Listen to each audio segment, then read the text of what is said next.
พักผ่อนออมแห้งวิกเอนก็มาโฮมกันมันคือสวรรค์ของคนพัดบ้านไกลถิ่นทอดแสงเลียงลายแสงไฟในเมืองเจริญต่างก็มุ่งหน้าประเสริญหาเงินเพื่อจ่ายค่าบินหากินกันไปหัวใจหากบ่หยุดดินสะสางหนี้สินพี่น้องกองป่ายขอมาสายฝนลมโชยกระหน่ำเพียงใดแสงทองเคลือบยองดอกฟ้าตกยายทั่วท้องนภาอากาศหนาวสั่นห้ำหันถอนใจอ่อนล้าแต่จำเป็นนาตกมาเป็นป่าลงวังผัดบ้านมาไกลคิดหอดหลายคิดหอดทินทานเพื่อนเขาเศร้าถึง3 สั้นเท่านั้นดังหนูอยู่หังอัศจรรย์แค่ห่างเงาบ่ได้ห้องนางกระต่ายตัวน้อยห่างกอบสั่งได้นั่งห้อง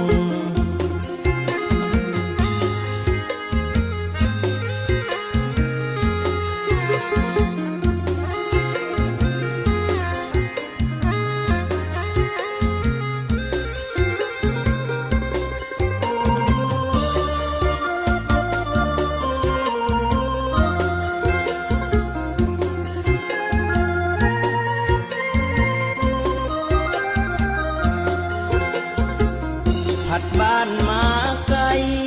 คิดหอดหลายคิดหอดทินทาน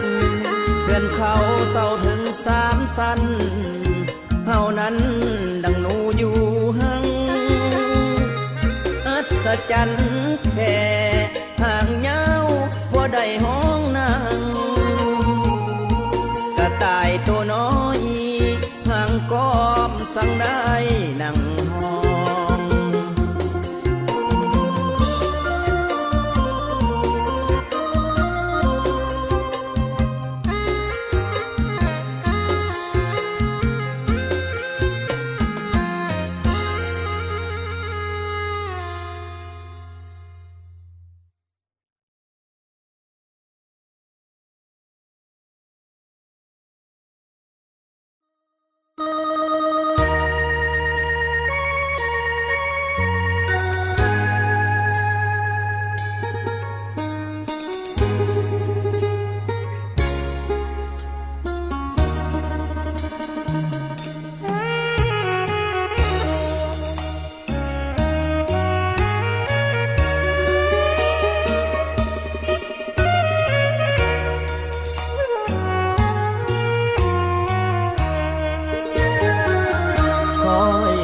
ลงแรงคิดฮอดคำแพงหัวใจสะท้อนคิดฮอดผู้สาวมืออ่อนป่านนี้งามงอนเจ้าอยู่จังใดอ้ายไปหันน้องแม่เนื้อทองยินเบียเอาใจมือที่อ้ายบ่ได้ไปเจ้ายิ้มให้ไผเด้ยังจื้อบ่ลืมตอนซึมเฮาตำจอกนั้นอ้ายจนเก็บไปฝันทุกคืนทุกวันคิดถึงแต่นางตั้งแต่นั้นมาคิดเห็นใบหน้าบ่มีมือกลางถ้าอ้ายได้ดื้อแอวบางงานว่างๆอ้ายสิไปหาสินั่งโต๊ะเก่าโต๊ะที่เฮาพบกันครั้งก่อนสิให้ผู้สาวมืออ่อนป้อนของแก้มคือที่ผ่านมากินเบียร์ เย็นเย็นมีน้องยินโอ้ยคักเทนะสิบอกหากน้องแก้วตาให้สมกับว่าคิดฮอดแหงคิดฮอดเสมอนอนละเมอคิดเห็นหน้าเจ้ากินน้ำหอมกินเก่ายังหอมเท่าบ่มีเปลี่ยนแปลงเสียงอ้ายตำจอกเหมือนอ้ายบอกหักน้องคำแพงเจ้าหูบ่นอแก้มแดงทุกเศร้าทุกแรงคิดฮอดแต่นาง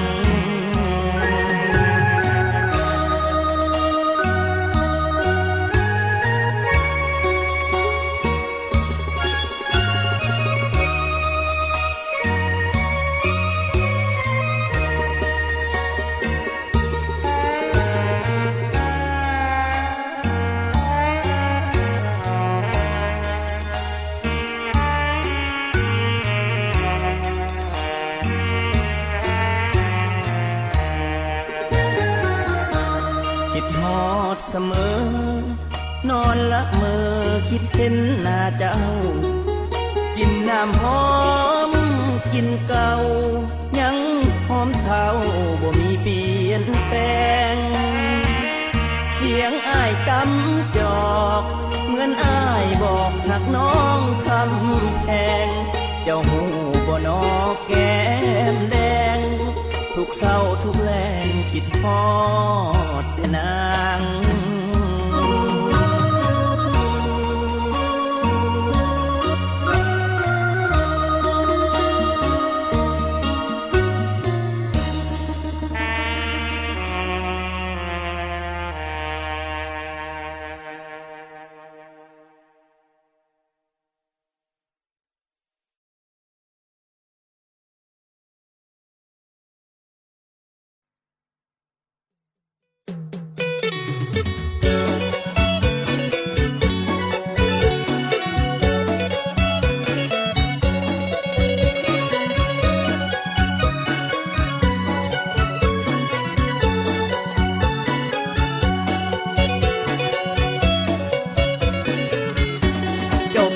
มักมวนให้มามวนนำกัน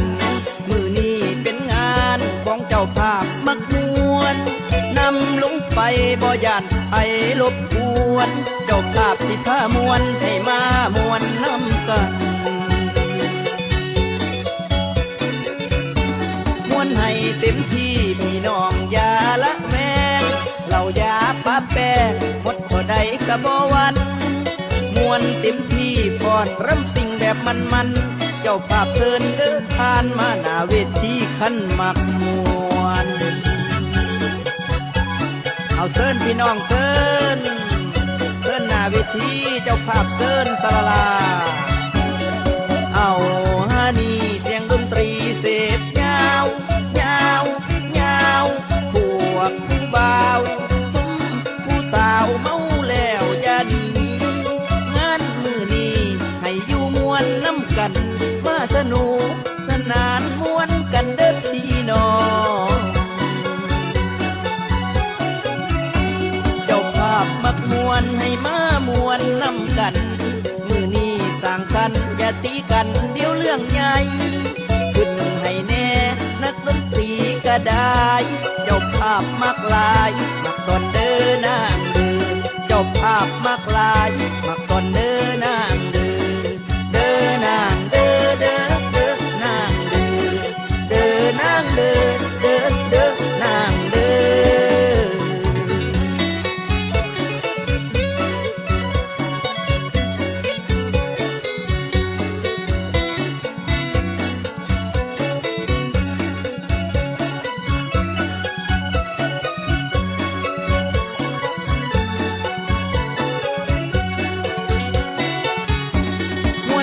เต็มที่พี่น้องอย่าละแวงเราอย่าปะแป้งหมดบ่ได้ก็บ่วัน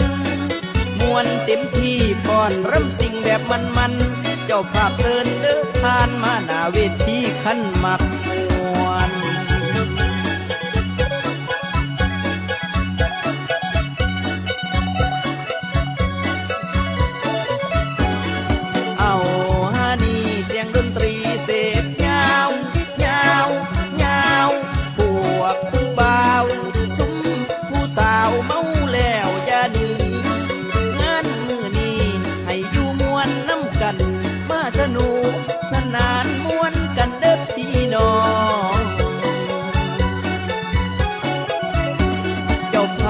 กมวนให้มามวนนำกันมือนี้สร้างสรรค์อย่าตีกันเดี๋ยวเรื่องใหญ่ขึ้นให้แน่นักดนตรีก็ได้เจ้าภาพมักลายมักตอนเดินนางเดือเจ้าภาพมักลายมักตอนเดินนางเดือเดินนางเดือเด้อเด้อนางเดือเดินนางเดือเด้อเด้อนางเดือ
บ่นาน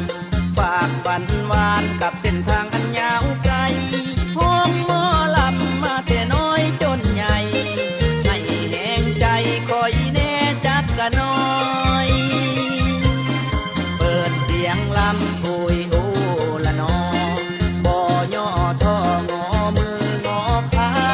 เดินเดินเดินก้าวเดินไปข้างหน้าไปขายแหงในเมืองกะบ่เป็นตาบ่บอดโลกบ่มืดบ่ไกลถิ่นลำแหลกเขาหากินอยู่ถิ่นทานพ่อแม่เอ่ยขอแห่งใจแน่เอื้อยอ้ายน้องต้นข้าวเปลือกทั้งข้าวสารหน้าปีก่อนฝนแล้งไฟมหันต์ปีนี้นั่นน้ำท่วมเมิดทงโป่งคอขันเอาหม้อแคนเอายาวกระจับพี่เจ้าเป็นเสียงโตที่ตรงซุ้มหมอซอยสารวันเตี้ยลงโป่งตาวแล้วคอยสิห้วยลามือกับดอกนาขอลามาฟ้าแจ้งตาเว้นแดงส่องแสงให้กำลังใจมองหมอลำมาแต่น้อยจนใหญ่หาลำแหลกเขาเห็นใจคอยในเด้อ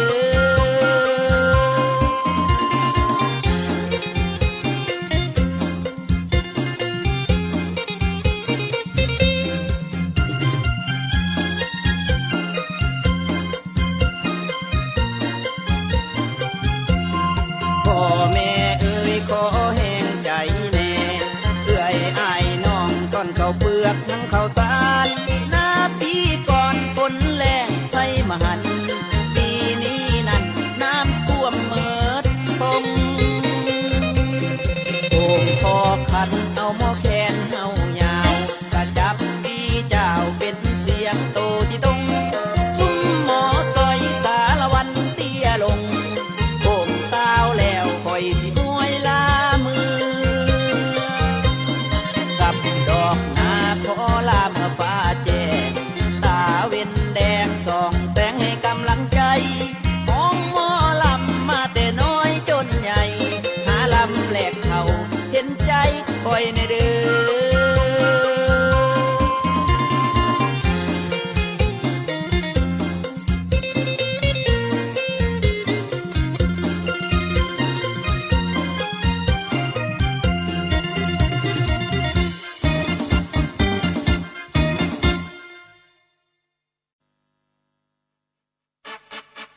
ทานทาน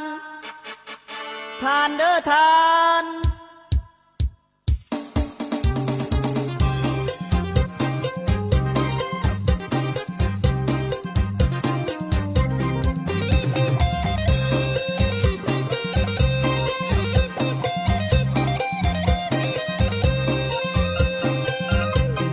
ทานทานทานมาเลยเด้อเด้อทานมาหอดหน้าบ้านมาซื้อทานใส่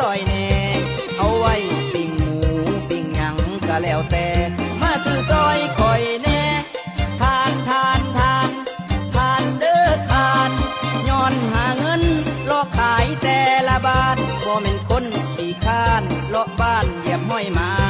เมียบ่ทันมีสาวใดน้อสิเมตตาดำแต่เพียงเสื้อผ้าแต่ใจอ้ายผัดบ่ดำถ้าผู้สาวงามติดนี่ใดแล้วจังคอยใส่ได้เที่ยวมาทำได้เดือละน้อยบ่เป็นหยังเด้อคนงามอ้ายบ่ได้ใจดำแต่ตัวดำย้อนแบกทานคนคืออ้ายขายทานใจดีลองเอาเบิ่งปีเอาผัวคนขายทานสิพาเจ้าไปลอกขายแต่ละบ้านเก็บเงินฝากธนาคารไว้สร้างเฮือนหอสองเอาทานทานทานทานทานทานทานเด้อทาน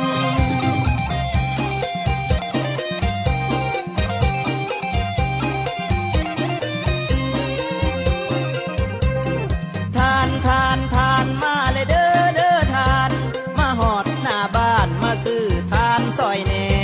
เอาไว้ปิ้งหมูปิ้งหยังก็แล้วแต่มาซื้อซอยคอยแน่ทานทานทานทานเด้อทานถ้าผู้สาวงามติดนี่ใดแล้วจังคอยใส่ได้เที่ยวมาทำได้เดือละน้อย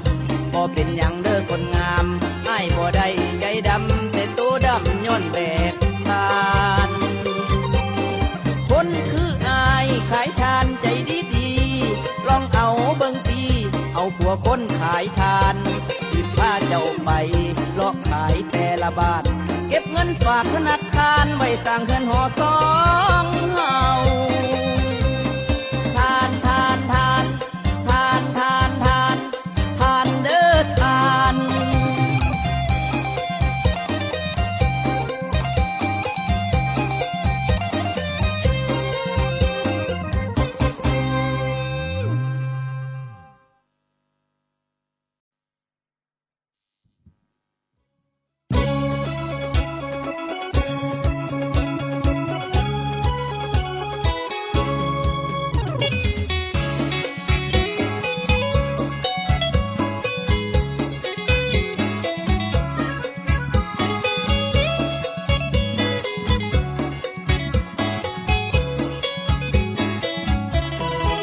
หัวใจดวงน้อยเฝ้าคอยน้องสงสารสุดทรมานสงสารอ้ายแน่คนดี คนเคยฮักกันน้องนั้นก็ลาหนีคนเคยฮักกันน้องนั้นก็ลาหนีตัดสัมพันธ์ไมตรีแล้วหนี้ไปบ่สงสารโศกเศร้าลำพันธ์อดกันน้ำตาบ่ไหวตำค่อยน้อยใจวันไหวคมคืนสี่วันย่านแต่คนดีบ่มีเหยื่อใยสัมพันธ์ย่านแต่คนดีบ่มีเหยื่อใยสัมพันธ์ยิ่งเจ็บซ้ำสี่วันพอน้องนั้นคิดเลิกลาวาสนาเกิดมาบ่สมมาตรแดงเหมือนขี่กระเดือนตายแรงแห่งเดียวอยู่ตามทุ่งนาน้องบ่สงสารคืนวันกินน้ำตาน้องบ่สงสารคืนวันกินน้ำตาคอยคนหักคืนมาเจ็บซ้ำอุลาคาลอยยิ่งคิดยิ่งคอยเงาหงอยมืดมนจนใจซึมเศร้าอะไรหัวใจกังวลเลื่อนลอยกลับคืนเถิดนะขวัญตาไอ้นี้ยังคอยกลับคืนเถิดนะขวัญตาไอ้นี้ยังคอยสงสารหัวใจดวงน้อยยังคอยน้องกลับคืนมา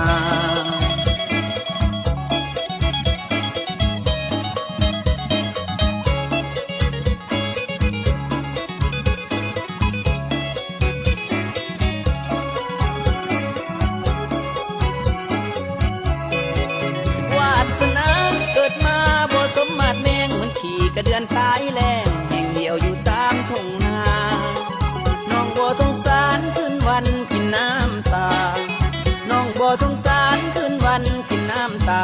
คอยคนหักคืนมาเจ็บซ้ำอุลาคาลอยยิ่งคิดยิ่งคอยเงาหงอยมืดมนจนใจซึมเศร้าอะไรหัวใจกังวลเลื่อนลอยกลับคืนเถิดนะขวัญตาไอ้นี้ยังคอยกลับคืนเถิดนะขวัญตาไอ้นี้ยังคอยสงสารหัวใจดวงน้อย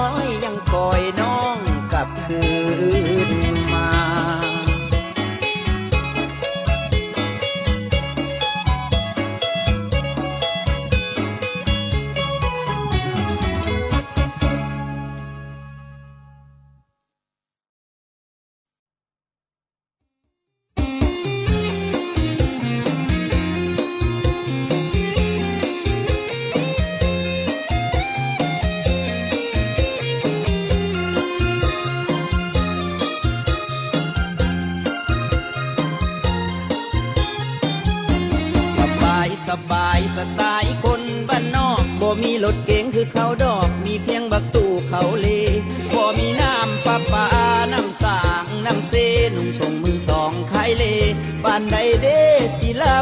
ำรวย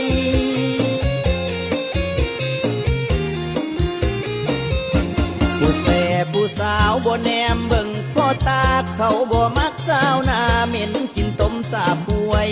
ก็เคยคิดฝันจากวันจะต้องรวยลองเสี่ยงดวงแทงหวยติดเลขท้ายโตเดียว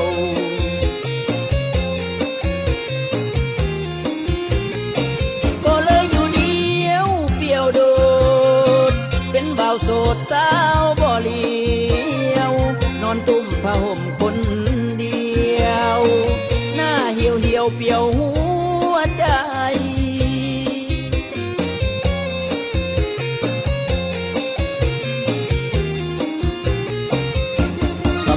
สบายสไตล์คนบ้านนอกหน้าตาคือพี่หลอกบ่าวบ้านนอกขาลายหรือจะอยู่เป็นโสดเดียวโดดตลอดตายก็ให้มันหูไปอยู่ตามสไตล์ลูกสาวนา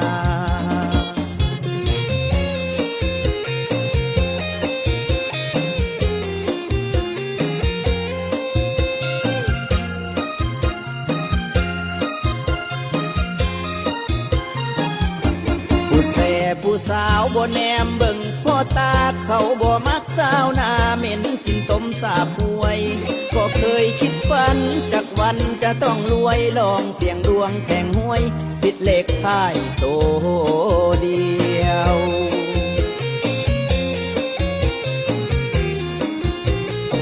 ก็เลยอยู่เดียวเปลี่ยวโดดเป็นบ่าวโสดสาวบ่เลียว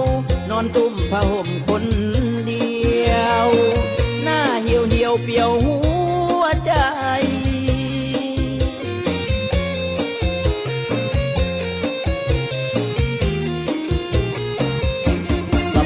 สบายสไตล์คนบ้านนอกหน้าตาคือพี่หลอกบ่าวบ้านนอกขาลายหรือจะอยู่เป็นโสดเดียวโดดตลอดตายก็ให้มันหูไปอยู่ตามสไตล์ลูกสาวนา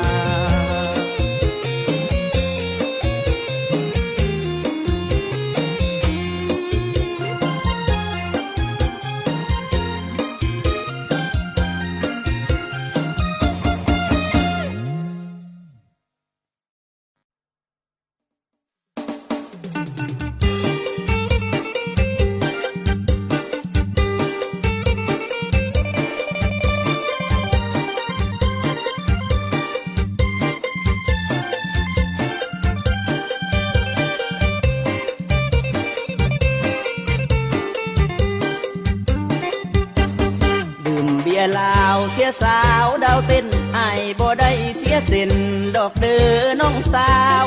สาวดาวเต้นหน้าหวานแก้มขาวลุงไหลเสน่ห์เจ้าสาวดาวเต้นคนงามฮักเจ้าเด้อฮักเจ้าเด้อ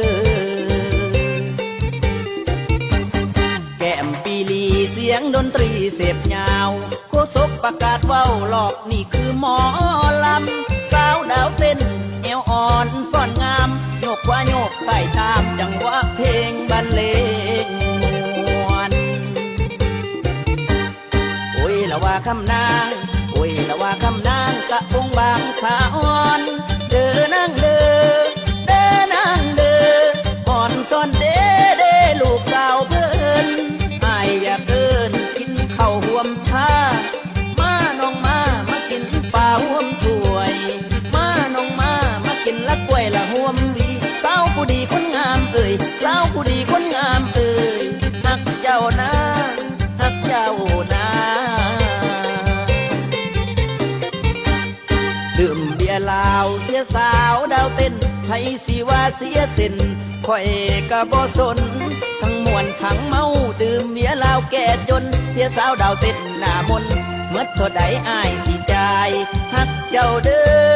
ฮักเจ้าเด้อ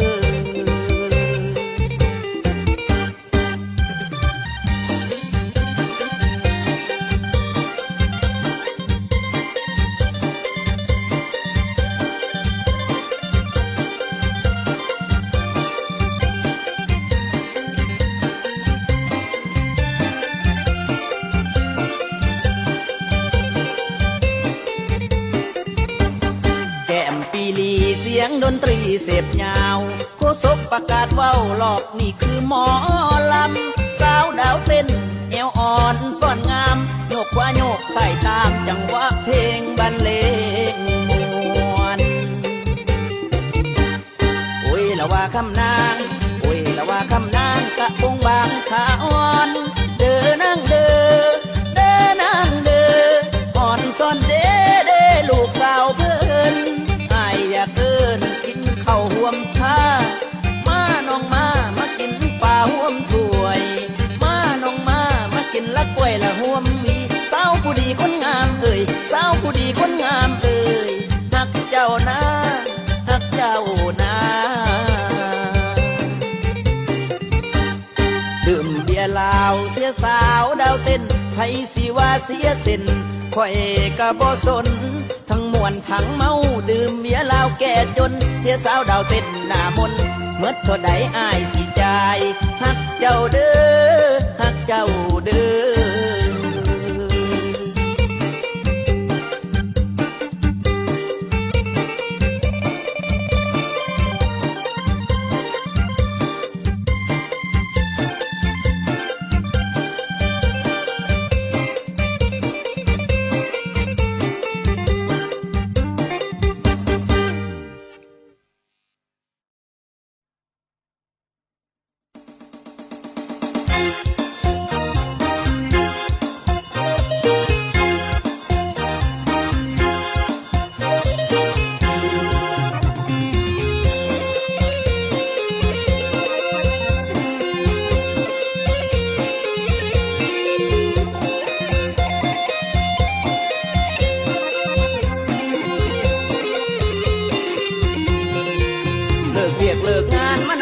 กันกินเหล้าบ่ต้องโศกเศร้าคอยหาเรื่องเว้าล้มกันแนวใดสิมีเงินใส่เงินจ่ายแต่ละวันก็ต้องเฮ็ดงานบ่เกียจบ่ค้านจังคอยมี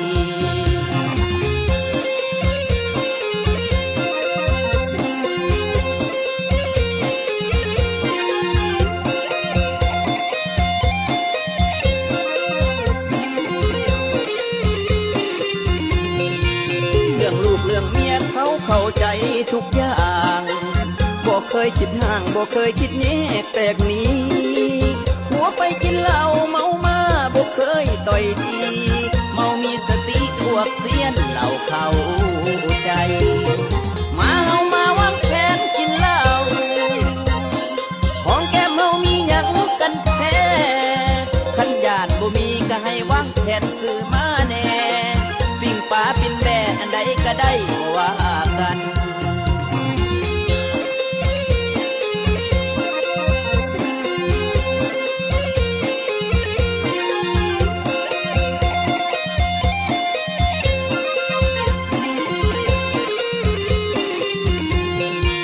เที่ยวยินเที่ยวกินลิ้นทีมันเดึกแล้วเพิ่มอีกจักแก้วจังค่อยเลิกลาห่างหันมันสิตื่นสวยเมาหลายไปการบทอัน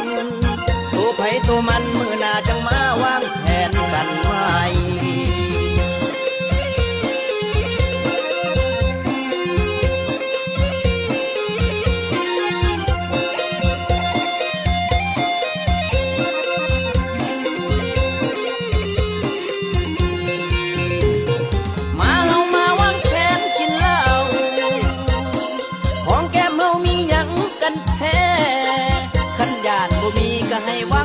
ซื้อมาแน่ปิ้งปลาปิ้งแบ่อันใดก็ได้บ่ว่ากัน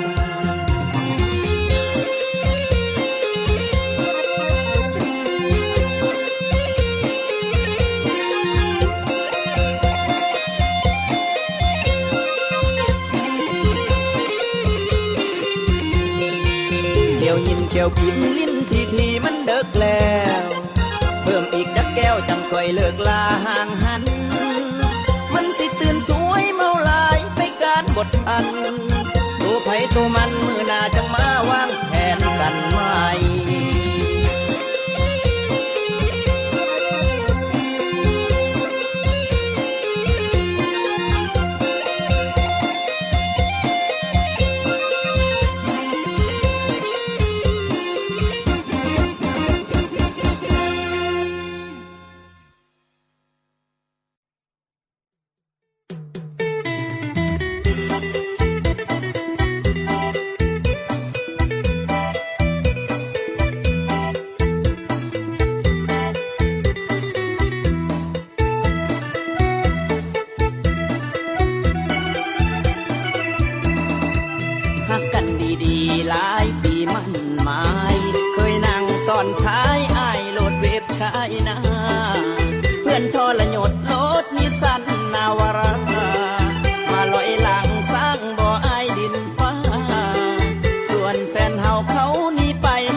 บ่มีสัจจะ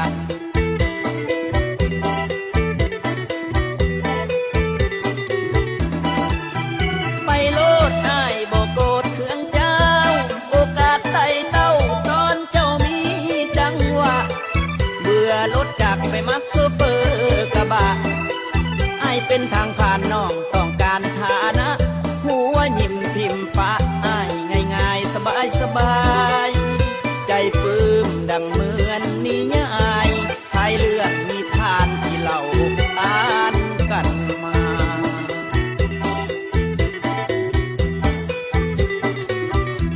เงินยิ่งละที่ซื้อโมลา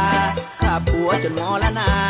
สุดท้ายต้องตรมหลงคาลมโจรป่าโอ้โหโมลาเถิดประนามว่าใจอับปี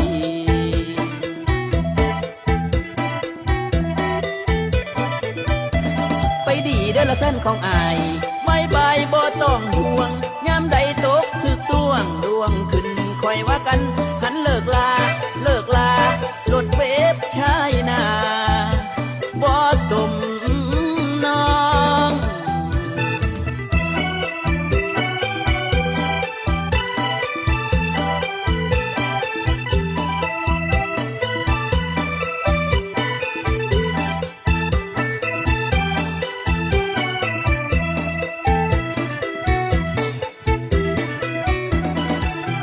ไปโลดอ้ายบ่โกรธเคืองเจ้าโอกาสไต่เต้าตอนเจ้ามีจังหวะเบื่อรถจักรไปมักโซเฟอร์กระบะอ้ายเป็นทางผ่านน้องต้องการฐานะหัวยิ้มทิมปะอ้ายง่ายๆสบายใจปื้มดังเหมือนนิยายทายเรื่องนิทานที่เล่าอ่านกันมา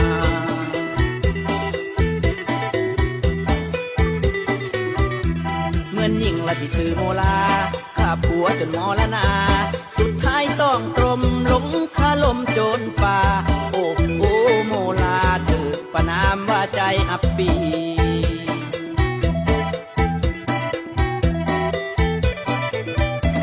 ไปดีเด้อละแฟนของอายบายบายบ่ต้องห่วงยามใดตกถึกส่วงดวงขึ้นคอยว่ากันหันเลิกลารถเวฟชายนาบ่สมน้อง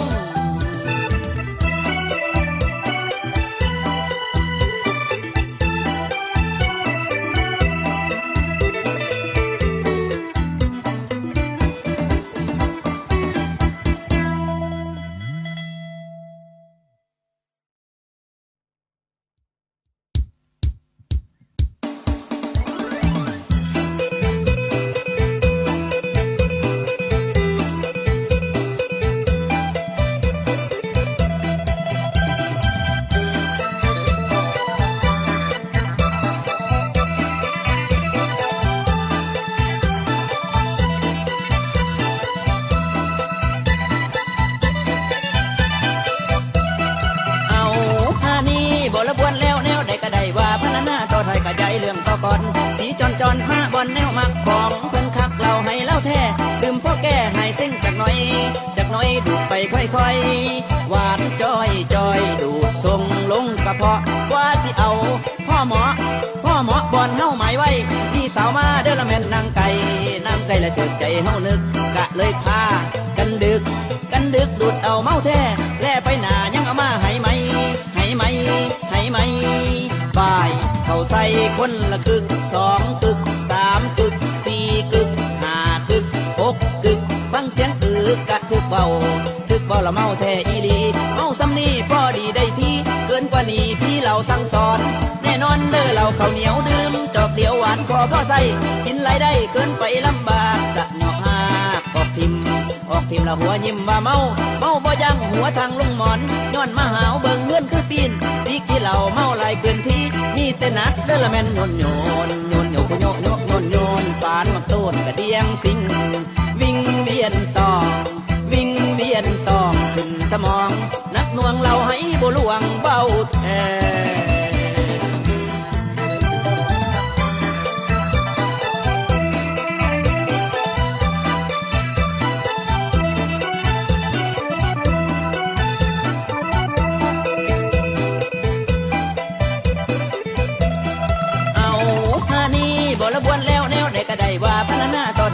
เรื่องก็ก่อนสีจอนจอนผ้าบอลแนวมักของเพื่อนคักเราให้เล่าแท้ดื่มพวกแก่ให้เส้นจากน้อยดูดไปค่อยๆหวานจ้อยดูดทรงลงกระเพาะว่าสิเอาพ่อหมอบอลเฮาหมายไว้พี่สาวมาเด้อละแม่นนางไก่และถึกใจเฮานึกกะเลยพากันดึกดูดเอาเมาแท้แล่ไปหนายังเอามาให้ไหมบ่ายเข้าใส่คนละกึก2 กึก3 กึก4 กึก5 กึก6 กึกฟังเสียงกะทึกเบาละเมาแท้อีหลีเมาซ้ำนี้พอดีได้ที่เกินกว่านี้พี่เราสั่งสอนแน่นอนเด้อเราข้าวเหนียวดื่มจอกเดียวหวานพอใส่กินไรได้เกินไปลำบากกะเหนาะหากออกทิมละหัวยิ้มว่าเมาบ่ยังหัวทางลงหมอนย้อนมาหาวเบิ่งเงื่อนคือปีนพี่กี่เหล่าเมาลายเกินที่นี่แต่นักเด้อละแม่นโยนผู้โยนปานมักโตนกระเดียงสิงวิ่งเวียนตองขึ้นสมองนักหน่วงเราให้บ่ลวงเบาแท้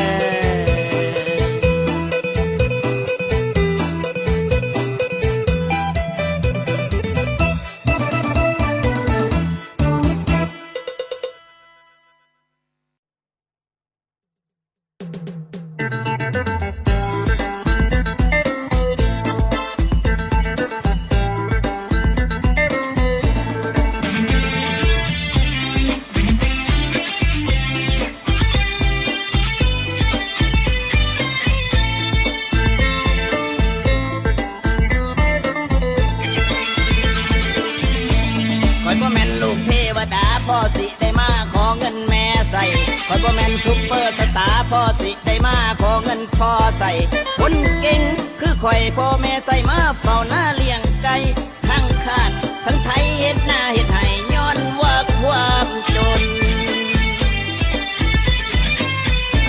ซุมหมู่ลูกเทวดานอนตื่นขึ้นมาแบมือขอได้ซุมหมู่ซุปเปอร์สตาร์บ่เฮ็ดบ่หาก็มีเงินใส่ลูกคุณยังข่อยเฮ็ดให้ไทยหน้าแสนสุขสบายตื่นเศร้ากับไปแบกขาดแบกไถลงสู่ทุ่งนานั่นเผานะมาหมูมากินต้มไก่เอาใบหมากเขียบใส่กินต้มไก่แกมกับเหล้าขาวไก่แม่ไข่ยาเหลือไว้ต้มกินแก้หนาวไก่ตุ้มไก่ตีพอเอามานอนหน้าต้มพวกลูกเทวดาบ่มีปัญญาหากินคือข่อยพวกซุปเปอร์สตาร์บ่มีเวลาหากินคือข่อยเป็นลูกซุปเปอร์สาวนาสบายอุลามีสุขบ่คอยความสุขน้อยๆก็คือตัวข่อยเบาแล้วดอนดา